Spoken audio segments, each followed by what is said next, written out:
Harjoittelemme Microsoft Officen kielenvaihtoa. Aloita painamalla työpöydän Start-painiketta.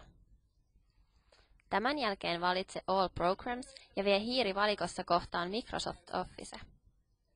Näyttöön ilmestyy pieni valikko, josta valitaan Microsoft Office Tools.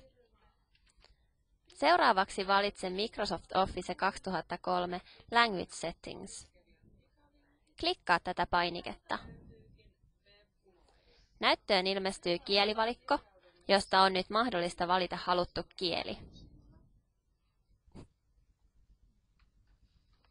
Esimerkkinä vaihdamme kielen ruotsiin valitsemalla valikosta Svenska. Alemmasta valikosta voimme vaihtaa myös ohjeen kielen ruotsiksi. Valittuasi kielen paina OK.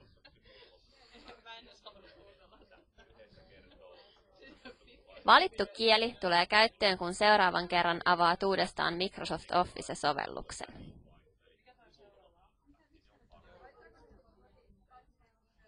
Näin.